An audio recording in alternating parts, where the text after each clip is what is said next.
పటాన్చెరు నియోజకవర్గ కాంగ్రెస్ అభ్యర్థి ఎంపిక రాష్ట్ర కాంగ్రెస్ తో పాటు రాజకీయాల్లోనూ భారీ చర్చకు కారణమైంది. ఎట్టకేలకు నియోజకవర్గ కాంగ్రెస్ పార్టీ ఇన్ఛార్జ్ గా ఉన్న కాటా శ్రీనివాస్ గౌడ్ కు బీఫామ్ ఇచ్చింది కాంగ్రెస్ పార్టీ. ఇటీవలి వరకు బీఆర్ఎస్ లో ఉండి పటాన్చెరు టికెట్ ఇవ్వని కారణంగా ఆ పార్టీని వీడిన నీలం మధు ముదిరాజ్ కాంగ్రెస్ లో చేరారు. అయితే ఆయనకు కాంగ్రెస్ పార్టీ టికెట్ ప్రకటించినా నియోజకవర్గంలో శ్రీనివాస్ గౌడ్ వ్యతిరేకించడంతో మళ్లీ కాటా శ్రీనివాస్ గౌడ్ కి టికెట్ ఇచ్చింది కాంగ్రెస్ పార్టీ. దీంతో నీలం మధు ముదిరాజ్ కాంగ్రెస్ ను వీడి బీఎస్పీలో చేరారు. ఆ పార్టీ నుండి బీఫామ్ తీసుకుని పోటీ చేస్తున్నారు. ఈ సందర్భంగా ఆయన మాట్లాడుతూ కాంగ్రెస్ పార్టీ తనను నమ్మించి మోసం చేసిందని విమర్శించారు. అదే సమయంలో ఇన్నాళ్ల పాటు కాంగ్రెస్ పార్టీలో ఉండి ఎన్నో ఇబ్బందులు ఎదుర్కొన్న కాటా శ్రీనివాస్ గౌడ్ ని కాదని, ఇటీవలే పార్టీలోకి వచ్చిన నీలం మధుకు టికెట్ ఇవ్వడం కరెక్ట్ కాదని, ఆ విషయంలో కాంగ్రెస్ పార్టీ మంచి నిర్ణయమే తీసుకుందని చెప్పేవారు ఉన్నారు. మొత్తం మీద TRS sitting MLA Mahipal Reddy పోటీ చేస్తుండగా కాంగ్రెస్ నుండి కాటా శ్రీనివాస్ గౌడ్, బీజేపీ నుండి మాజీ ఎమ్మెల్యే నందీశ్వర్ గౌడ్, బీఎస్పీ నుండి నీలం మధు ముదిరాజ్ పోటీ చేస్తున్నారు. ఈ నేపథ్యంలో కాటా శ్రీనివాస్ గౌడ్ నేపథ్యం ఏంటి, ఆయన ఆస్తులెన్ని అనే అంశాలను తెలుసుకుందాం. కాటా శ్రీనివాస్ గౌడ్ 1980 డిసెంబర్ 13న సంగారెడ్డి జిల్లా అమీన్పూర్లో పుట్టారు. తల్లిదండ్రులు నీలమ్మ, దర్శన్ గౌడ్. దర్శన్ గౌడ్ కుటుంబానికి రాజకీయ నేపథ్యం ఉంది. ఆయనతో పాటు ఆయన సోదరుడు కూడా గతంలో అమీన్పూర్ సర్పంచ్ గా చేశారు. దాదాపుగా 40 ఏళ్ల పాటు రాజకీయాల్లో ఉన్నారు. కాంగ్రెస్ పార్టీతో కలిసి పనిచేసేవారు. శ్రీనివాస్ గౌడ్ రామంతపూర్లోని జ్యోతి హైస్కూల్లో 10th వరకు చదవగా ఆర్సీపురంలోని ఎంఎన్ఆర్ జూనియర్ కాలేజ్ నుండి ఇంటర్ను పూర్తి చేశారు. అప్పటికే కుటుంబంలో తండ్రి, పెదనాన్న రాజకీయాల్లో ఉండడంతో రాజకీయాలపై శ్రీనివాస్ గౌడ్ కు ఆసక్తి ఏర్పడింది. విద్యార్థి దశ నుండే రాజకీయాలు చేసేవారు శ్రీనివాస్ గౌడ్. ఇక పటాన్చెరు ప్రాంతంలో పరిశ్రమల్లో పనిచేసే కార్మికుల సమస్యలపైన అవగాహన పెంచుకుని ఆ సమస్యలపై పోరాడేవారు. 2005లో అధికారికంగా కాంగ్రెస్ పార్టీలో చేరారు. పటాన్చెరు ఆటో యూనియన్ అధ్యక్షుడిగా ఎన్నికయ్యారు. తరువాత సంగారెడ్డి నుండి ఇండియన్ ట్రేడ్ యూనియన్ ప్రెసిడెంట్ గా చేశారు. కార్మిక సమస్యలతో పాటు పరిశ్రమల్లో పనిచేస్తున్న కార్మికుల హక్కులపై పోరాటం చేసేవారు. అప్పట్లో కొత్త పరిశ్రమలు కూడా భారీగా ఇక్కడికి వచ్చాయి. ఓవైపు కార్మిక హక్కుల కోసం పోరాటం చేయడంతో పాటు పటాన్చెరు ప్రాంతంలో కాలుష్యం కారణంగా చెరువుల్లోని నీరు వాడుకోవడానికి కూడా పనికి వచ్చేవి కాదు. దీంతో పలు కంపెనీలకు వ్యతిరేకంగా పోరాటం చేశారు శ్రీనివాస్ గౌడ్. కంపెనీలతోనే అభివృద్ధి కార్యక్రమాలు చేపట్టేలా చేసేవారు.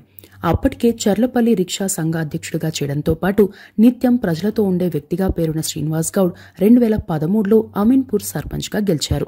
మినీ నియోజకవర్గంగా పిలిచే అమీన్పూర్ పంచాయతీలో దాదాపు 50,000 వరకు ఓటర్లు ఉండేవారు. 2013లో దాదాపుగా 8,600 ఓట్ల మెజార్టీతో గెలిచారు. ఉంగరం గుర్తుపై పోటీ చేసిన శ్రీనివాస్ గౌడ్ అప్పట్లో ఉమ్మడి రాష్ట్రంలో అత్యధిక మెజార్టీ సాధించిన సర్పంచ్ గా గుర్తింపు తెచ్చుకున్నారు. అదే ఏడాది సర్పంచ్ల సంఘం జిల్లా అధ్యక్షుడిగా చేశారు. ఇక శ్రీనివాస్ గౌడ్ రాష్ట్ర విభజన ఉద్యమంలోనూ పాల్పంచుకున్నారు.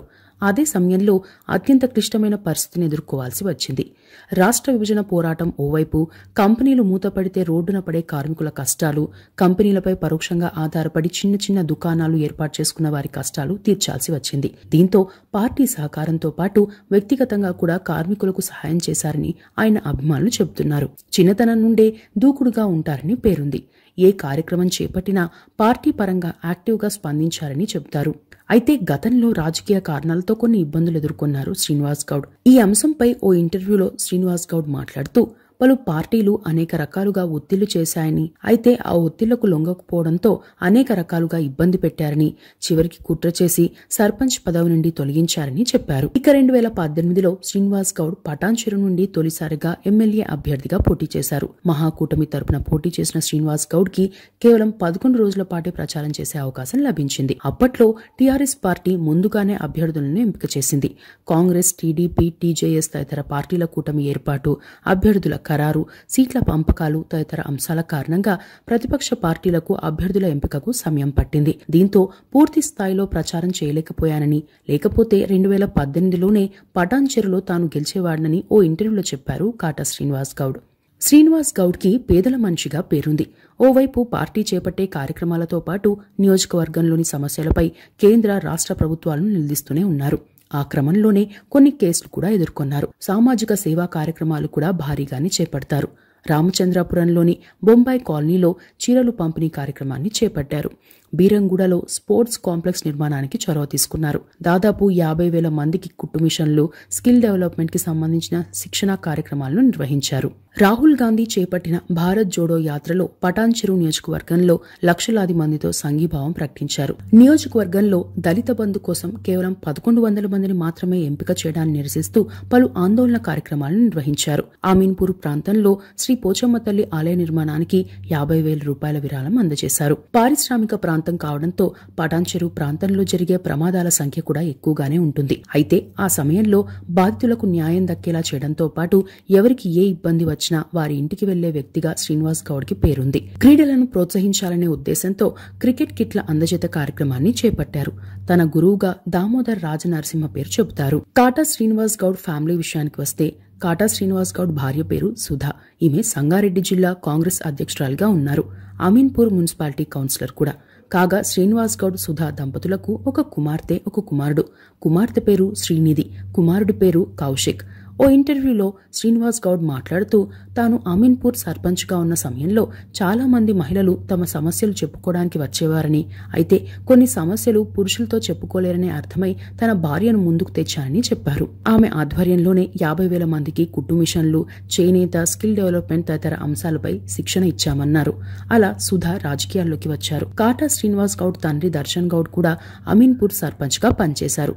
ఆయన సోదరుడు లింగమయ్య గౌడ్ కూడా అమీన్పూర్ సర్పంచ్ గా పనిచేశారు. పటాన్ చెరువు నియోజకవర్గం విషయానికి వస్తే అంతకుముందు సంగారెడ్డి నియోజకవర్గంలో భాగంగా ఈ ప్రాంతం ఉండేది. నియోజకవర్గాల డీలిమిటేషన్ లో భాగంగా 2009లో సంగారెడ్డి నియోజకవర్గం నుండి పటాన్ చెరువు నియోజకవర్గంగా ఏర్పడింది. 2009లో జరిగిన ఎన్నికల్లో కాంగ్రెస్ పార్టీ నుండి పోటీ చేసిన టి నందీశ్వర్ గౌడ్ కి 42,000 పైచిలుకు ఓట్లు రాగా, టీడీపీ అభ్యర్థి సపనదేవ్ కి 41,000 ఓట్లు, ప్రజారాజ్యం పార్టీ అభ్యర్థి జె రాముల్ కి 21,000 ఓట్లు, బీజేపీ అభ్యర్థి కుర్రా సత్యనారాయణకు 20,000 ఓట్లు వచ్చాయి. టి నందీశ్వర్ గౌడ్ 1,247 ఓట్ల స్వల్ప మెజార్టీతో గెలిచారు. ఇక 2014లో రాష్ట్ర విభజన సమయంలో జరిగిన ఎన్నికల్లో టీఆర్ఎస్ అభ్యర్థి మహిపాల్ రెడ్డికి 73,000 ఓట్లు రాగా, టీడీపీ అభ్యర్థి సపనదేవ్ కి 55,000 ఓట్లు, కాంగ్రెస్ అభ్యర్థి టి నందీశ్వర్ గౌడ్ కి 37,000 ఓట్లు వచ్చాయి. టీఆర్ఎస్ 18,000 ఓట్ల మెజార్టీతో గెలిచింది. 2018 ఎన్నికల్లో టీఆర్ఎస్ నుండి పోటీ చేసిన మహిపాల్ రెడ్డికి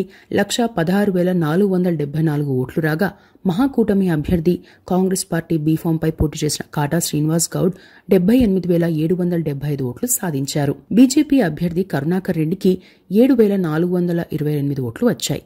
అయితే ఈసారి పోటీ పలు రకాలుగా ఉండబోతోంది.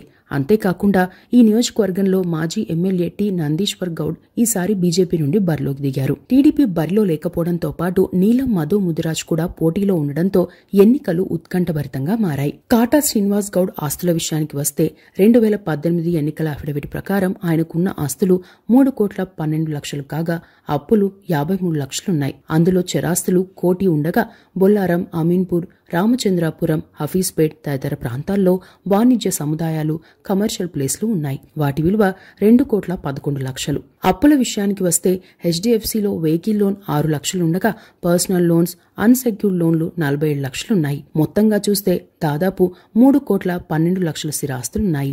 2023 ఎన్నికల అఫిడవిట్ ప్రకారం 2022-23 ఆర్థిక సంవత్సరానికి తన వార్షిక ఆదాయం 11,37,000, తన భార్య కాటా సుధా శ్రీనివాస్ గౌడ్ ఆదాయం 9,35,000 అని చూపారు. చరాస్తుల విషయానికి వస్తే కాటా శ్రీనివాస్ గౌడ్ సుధల పేర్లతో దాదాపుగా 10 లక్షల రూపాయల నగదు నిల్వ ఉండగా, 15 లక్షల రూపాయల ఫిక్స్డ్ డిపాజిట్లున్నాయి. వాహనాల విలువ దాదాపుగా 75 లక్షలు కాగా, 10 లక్షల విలువైన బంగారు ఆభరణాలున్నాయి. శ్రీనివాస్ గౌడ్ పేరుతో ఉన్న చరాస్తులు 39 లక్షలు కాగా, ఆయన భార్య సుధా పేరుతో 1 కోటి విలువైన చరాస్తులు, కుమార్తె పేరుతో 6 లక్షల విలువైన చరాస్తులు ఉన్నాయి. 1,10 లక్షల విలువైన వ్యవసాయ భూమి శ్రీనివాస్ గౌడ్ పేరుతో ఉండగా, 35 లక్షల విలువైన నాన్ అగ్రికల్చర్ ల్యాండ్ ఉంది. మొత్తంగా శ్రీనివాస్ గౌడ్ పేరుతో 2,70 లక్షల స్థిరాస్తులుండగా, సుధా పేరుతో 35 లక్షల విలువైన స్థిరాస్తి ఉంది. ఇవి కాటా శ్రీనివాస్ గౌడ్ కి సంబంధించిన అంశాలు.